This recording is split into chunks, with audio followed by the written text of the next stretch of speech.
नमस्कार। मालिकेच्या आजच्या भागामध्ये आपल्याला पाहायला मिळणार आहे की मालिकेमध्ये आता यशच्या आईची एंट्री झालेली आहे।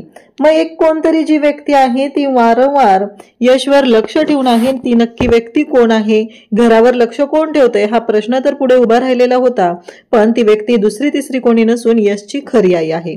तर हे सगळं आता पुढे काय होणार आहे, यशच्या जीवावरती का बेतणार आहे, हे सगळं आपल्याला पुढे पाहायला मिळणार आहे। त्यासाठी हा व्हिडिओ शेवटपर्यंत पहा। त्याचबरोबर चॅनलवरती नवीन असाल तर चॅनलला नक्की सबस्क्राइब करा। तर कावेरी आणि यश, कावेरीच्या डोळ्यात पाणी आलेलं असतं।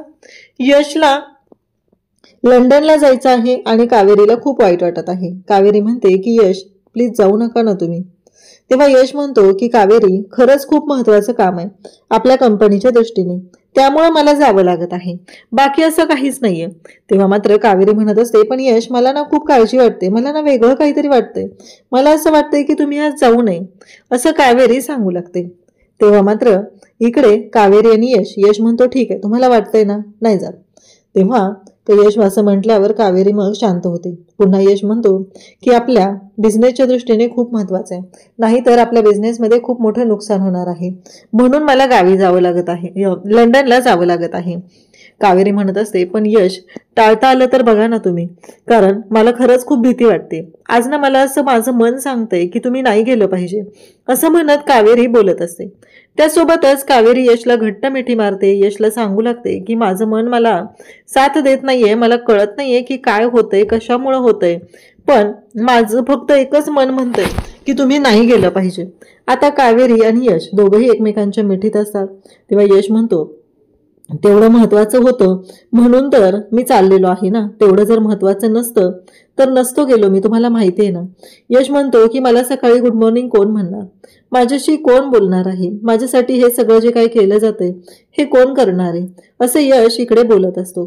तेव्हा मात्र पाहायला मिळतं ते म्हणजे यश आणि कावेरी आता यशची बॅग पॅक करत आहे। खरं तर कावेरीला खूप वाईट वाटलेलं आहे, या सगळ्या गोष्टींचा कावेरीला खूप त्रास होत आहे। कावेरीला कळतच नाहीये की हे सगळं काय घडतंय, या सगळ्या गोष्टी कशामुळे घडतायत हे कावेरीला कळतच नसतं, पण तिचं मन मात्र खूपच बेचैन होत असतं, तिला मात्र खूपच त्रास होत असतो। त्यासोबतच इकडे आपल्याला पाहायला मिळतं की कावेरी यशसाठी असलेले महत्त्वाच्या गोष्टी आता ती पॅक करत आहे आणि यशला सांगत आहे।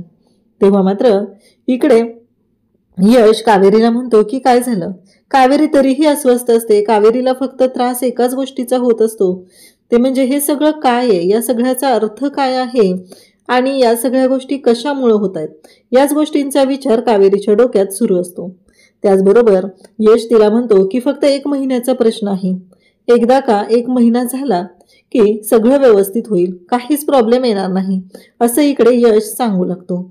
आणि त्याच वेळी कावेरी म्हणते पण मला असं का वाटतंय राहून राहून की काहीतरी वेगळं आहे हे, परंतु यश तिला समजवत असतो असं काही नाहीये, कावेरी शांत व्हा तुम्ही, मला सांगा तुम्ही तेवढे स्ट्रॉंग आहात ना, म्हणून तर या घराला सगळ्यांना जपण्याची जबाबदारी तुमची आहे। मला सांगा तुम्ही जर असं हतबल झालात तर कसं चालेल, आणि तुम्ही जर असा विचार केला तर कसं चालेल, या घराला जपायला तुम्ही खंबीरपणे उभं राहणं गरजेचं आहे, असं इकडे कावेरीला यश सांगत असतो। कावेरी आता यशची बॅग पॅक करत आहे आणि त्याच वेळी कावेरीच्या डोक्यात काही गोष्टी असतात।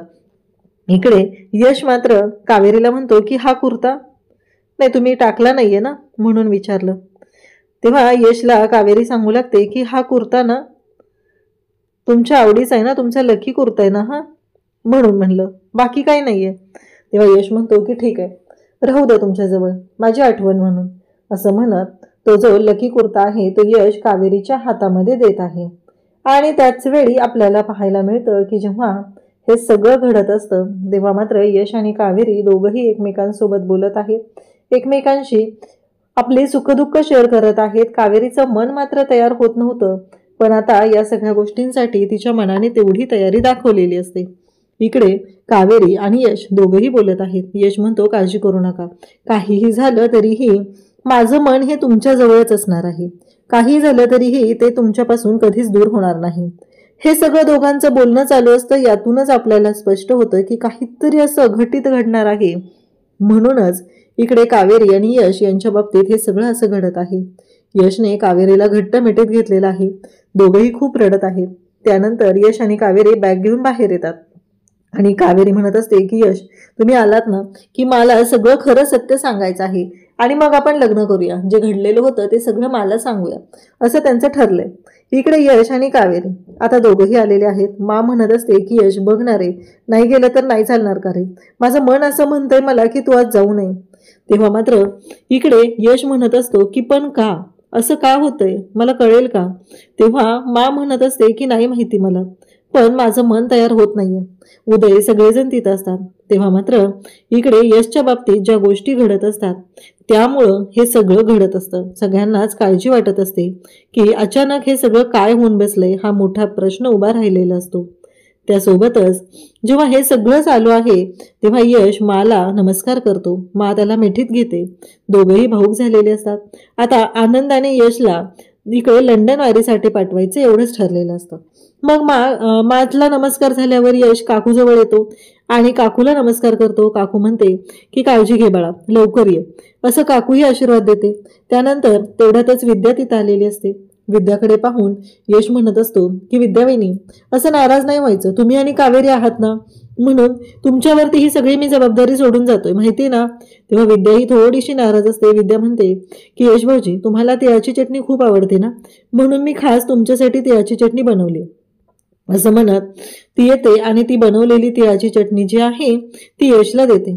यश ती तिळाची चटणी जी आहे तो डबा हातात घेतो आणि पाहू लागतो. तेव्हा म्हणतो की हो नक्की, पण तुम्ही काळजी घ्या. मग यमुनाकडे येतो. यमुनाला विचारू लागतो, लंडनवरून येताना तुझ्यासाठी काय आणायचंय.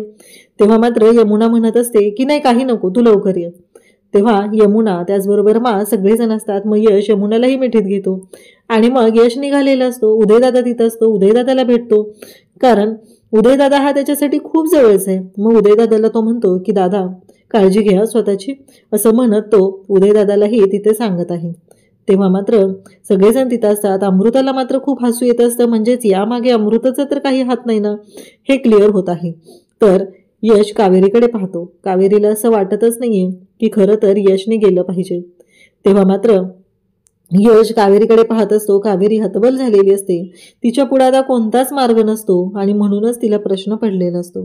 त्यासोबतच इकडे यश निघालाय आणि यमुना पाठीमागून आवाज देते, यश. तेव्हा मा तिच्यावर ओरडते, तुला किती वेळा सांगितले, तुला साधं कळत नाहीये का, घरातून एखादी व्यक्ती बाहेर पडत असेल तर त्याला असं जाताना टोकू नये. तेव्हा ती म्हणते, काही नाही ग, चॉकलेट्स आणायच्यात, तिकडे खूप छान चॉकलेट्स मिळतात ना. तेव्हा यश म्हणतो की हो, मी नक्की घेऊन येतो. त्यानंतर इकडे यश म्हणत असतो की काही प्रॉब्लेम नाहीये. आणि मग ती म्हणते, माझ्यासाठी नाही रे, पार्थसाठी, त्याचबरोबर आपल्या मुलांसाठी, असं म्हणत ती विषय थांबवते. इकडे यश आणि उदय बाहेर येतात. उदय म्हणतो की यश, मी चालू असतो एअरपोर्टला सोडायला, पण अजून माझी तेवढी तब्येत ठीक नाहीये. तेव्हा यश म्हणतो की काळजी करू नकोस दादा, सगळं व्यवस्थित होईल, मी जातो, मी तुझी गाडी घेऊन जाऊ का रे, असे यश म्हणतो. कारण अचानक यशला वाटतं की आपल्या घरावर कोणीतरी नजर ठेवू नये. यशला डाऊट असतो, म्हणजे चिकूचं झालेलं अपहरण, माचं बदललेलं औषध, या सगळ्या मागे कोणाचा हात आहे, हा प्रश्न तर पडलेला असतोच. परंतु यशने जेव्हा असं म्हटल्यानंतर उदय म्हणतो की काहीच हरकत नाही, हे घेऊन जा, मी चावी आणलेलीच आहे, असं म्हणत उदय गाडीची चावी यशला देतो आणि यश आज त्याची गाडी न घेऊन जाता उदयची गाडी घेऊन चाललेला आहे. दोघंही भाऊभाऊ बोलत असतात. तेव्हा यश निघताना उदयला मिठी मारतो आणि उदयला म्हणतो की काळजी घे सगळ्यांची, आणि असं म्हणत आता दोघंही निघालेले आहेत. उदय त्याला बाय करतो. यशने गाडी स्टार्ट केलेली आहे आणि त्याचबरोबर यश निघत आहे. इकडे आता कावेरी लगेच फोन करते. यश म्हणतो की काय हे कावेरी, अगं अजून एअरपोर्टला पोहोचलेलो नाहीये तोपर्यंत फोन. तेव्हा कावेरी म्हणते की काही नाही हो, मला वाटलं तुम्ही कुठेपर्यंत पोहोचलाय म्हणून फोन केला. आता यशला जाणवू लागतं, यश तिच्याशी बोलत असतो पण गाडीचा ब्रेकच लागत नसतो. यश म्हणतो की हे काय झालं, गाडीचा ब्रेक का लागत नाहीये, अचानक काय झालंय. कावेरी म्हणत असते, यश काय झालं, खूप ट्रॅफिक आहे का. तेव्हा यश म्हणत असतो की हो. आणि तेव्हा कावेरी आणि यश चिडवत असतात एकमेकांना. यशला कावेरी सांगत असते की त्या एअर होस्टेस असतात ना, त्यांच्याकडे जास्त बघायचं नाही, त्यांच्यापासून लांब राहायचं, एवढं लक्षात ठेवा, अशा इन्स्ट्रक्शन कावेरी यशला देत असते. तेव्हा मात्र यश म्हणतो, काळजी करू नका, सगळं व्यवस्थित होईल, असंही यश तिला सांगत आहे. तेव्हा कावेरीला ब्रेकचा आवाज येतो. कावेरी म्हणते की ट्रॅफिक आहे का खूप. तेव्हा यश सांगू लागतो की हो, खूप ट्रॅफिक आहे. परंतु कावेरीला अचानक ब्रेकचा आवाज येतो. इकडून यश मात्र म्हणत असतो की काही झालं तरी कावेरीला समजायला नकोय की काय घडत आहे ते, असं म्हणत यश कावेरीशी बोलत आहे. आणि त्याचबरोबर इकडे आपल्याला पाहायला मिळतं की जेव्हा हे सगळं घडत आहे तेव्हा कावेरीला जाणवतं काहीतरी चुकतंय. म्हणून कावेरी विचार करू लागते.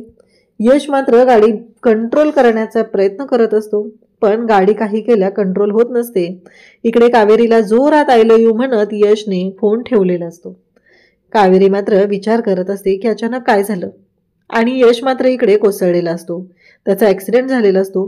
यशनं फोन ठेवलेला असतो, पण कावेरीला मात्र वेगळंच जाणवतं. यश कसा बसा गाडीतून बाहेर पडतो. त्याच्या डोक्याला लागलेलं असतं, डोक्यातून रक्त येत असतं, आणि तेवढ्यात पाठीमागून कोणतरी येतं आणि यशवर जोरदार हल्ला करतं. म्हणजे त्याच्या डोक्याला मार लागतो. तेव्हा मात्र धक्का तर बसलेला असतो. आणि त्याचबरोबर हे सगळं जेव्हा घडत असतं तेवढ्यात एक बाई समोर आलेली असते. यशला कळतं की काय झालेलं आहे. इकडं कावेरी मात्र विचारात पडलेली असते की अचानक काय झालं, गाडीच्या ब्रेकचा आवाज काय येत होता, आणि मी यशला एवढे फोन करते तरीही यश माझा फोन का उचलत नाहीयेत, हा प्रश्न कावेरीला पडलेला असतो. इकडे यशवर जोरदार हल्ला झालेला असतो आणि यश खाली कोसळतो. तेव्हा मात्र आता धक्का बसलेला असतो की हे सगळं काय आहे. तर ती बाई समोर असते, ज्या बाईने यशवरती हल्ला केलेला आहे. ती बाई तिथं समोर आलेली आहे. आणि यश मात्र म्हणत असतो की हे सगळं काय आहे, हे सगळं काय घडतंय. तेव्हा मात्र इकडे ती बाई यशला सांगत असते की तू कशी उदयची गाडी घेऊन आलास, ही गाडी तर उदयची आहे ना, मग तू कसं काय आणलीस ही गाडी, असं यशला सांगू लागते. तेव्हा मात्र यश पाहतो आणि म्हणतो तुम्ही कोण, तुम्ही. मा इकडे कावेरीकडे येते. कावेरी खरं तर घरातून निघत असते. मा कावेरीकडे येते आणि कावेरीला बोलू लागते की अगं कावेरी, मला ना म्हणजे यशचा फोन आला की सांगा, मी रूममध्ये आहे. मला खरं तर ना खूप काळजी वाटते. यशने अजून फोन केलेला नाहीये ना म्हणून. असं म्हटल्याबरोबर कावेरी म्हणते की हो. इकडे यशवर जोरदार हल्ला झालेला असतो. यशला काहीच माहीत नसतं हे सगळं काय घडतंय. या कुठल्याच गोष्टींशी यशचा संबंध नाही, आणि तरीही यशच्या बाबतीत हे सगळं झालेलं आहे. मा मात्र देवाच्या समोर हात जोडून आहे. माचं मन तिला काहीतरी सांगतंय की आज काहीतरी विचित्र जाणवते. तिला तिच्या स्वतःच्या मनातून काहीतरी वेगळं ऐकायला येते. आता मात्र इकडे कावेरी म्हणत असते की नाही, यशचा फोन लागत नाहीये. आतापर्यंत ते एअरपोर्टला पोहोचायला हवे होते, आणि जर यश एअरपोर्टला पोहोचले असते तर यशने मला फोन नक्की केला असता. नक्कीच असं काहीतरी वेगळं घडलेलं आहे, म्हणूनच यशचा फोन येत नाहीये असं इकडे कावेरीच्या लक्षात येतं.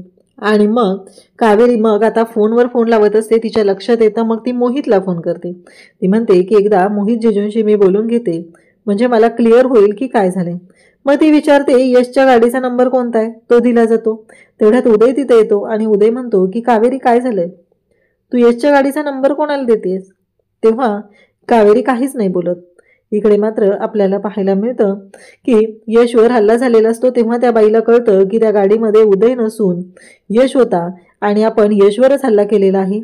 तेव्हा मात्र तो म्हणत असतो की कोण आहे तुम्ही आणि काय आहे हे सगळं, म्हणजे चिकूला किडनॅप करणाऱ्या, माचं औषध बदलणाऱ्या तुम्हीच आहात ना, काय संबंध या सगळ्याशी, कशासाठी करताय तुम्ही हे सगळं, असं म्हणत यश तिला विचारू लागतो. तिला जाब विचारत असतो, परंतु ती मात्र काहीच बोलत नाही. आणि ती म्हणते की तू माझा यश आहे रे, मी आई आहे तुझी, असं सांगू लागते. मी काय त्रास देईल तुला, मी नाही त्रास देते तुला, असं यशला सांगत असते. आणि तेव्हा मात्र यश म्हणत असतो पण हो तुम्ही हे सगळं काय करताय, म्हणजे हे सगळं तुम्ही जाणून बुजून करताय, माझ्या बाबतीत असू द्या किंवा घरातल्या सगळ्यांच्या बाबतीत असू द्या, हे सगळं मुद्दामून केलं जाते. आता मात्र धक्का बसलेला असतो. आणि त्याच वेळी हे सगळं जेव्हा घडत असतं तेव्हा मात्र यश त्यांना विचारू लागतो की हे सगळं काय आहे. आता यश त्या बाईला गाडीत घालतो आणि आता घेऊन जायचं ठरवतो, कारण या बाईने यशवर जो हल्ला केलेला असतो घरातल्या प्रत्येकाच्या वाईटावर उठलेली आहे, तर हिला आपण घरी घेऊन जाऊया आणि सगळ्यांच्या समोर हिला घेऊन गेलं की मग कळेल, असं म्हणत यशने तिला गाडीत टाकलेलं आहे. पण ती एवढी स्वतःची ताकद लावते की तिने यशला ढकलते. त्या क्षणी तिथं असलेलं एक लाकूड असतं त्याच्यावरती जाऊन यश कोसळतो. यशच्या डोक्याला खूप मोठा मार लागलेला असतो. यशला या गोष्टीची कल्पनाच नव्हती की पुढे काय होणार आहे. आणि यशवर इतकी वाईट वेळ आलेली असते की त्याच्याच आईने, त्याच्या जन्मदात्या आईने त्याच्यावरती हल्ला केलेला असतो. आणि यश मात्र बेशुद्ध पडलेला असतो. इकडे माला मात्र वेगळंच काहीतरी जाणवत असतं. मा म्हणत असते की हे सगळं काय झालंय, माझ्या यशच्या बाबतीत काय झालंय, हा विचार माझ्या डोक्यात सुरू झालेला असतो. आणि आता मात्र यश तिथे बेशुद्ध असतो. कावेरी उदयच्या मदतीने मोहितच्या मदतीने पोहोचलेली आहे त्याबरोबर लोकेशनला. मग ती यशला उठवण्याचा प्रयत्न करते. मोहित तिच्या बरोबर असतो. मोहित सुद्धा यशला उठवण्याचा प्रयत्न करतो, परंतु यश काही शुद्धीवर येत नाही. आता कावेरी यशच्या नाकाजवळ हात नेते आणि पाहते. त्याचबरोबर मोहित सुद्धा यशची नाडी पाहतो. त्याला सुद्धा धक्का बसलेला असतो की हे सगळं काय झालंय. कारण यशची अवस्था खूप बिकट आहे. नक्की काय झालंय हे माहीत नाहीये. यश बरा आहे का नाही याबद्दल माहिती नाहीये. आता मात्र मोहित आणि कावेरी मिळून यशला कसं वाचवणार आणि पुढे काय होणार आहे कथानकात ते आपल्याला पुढे पाहायला मिळेल. अशाच अपडेटसाठी चॅनलशी कनेक्ट रहा. थँक्यू.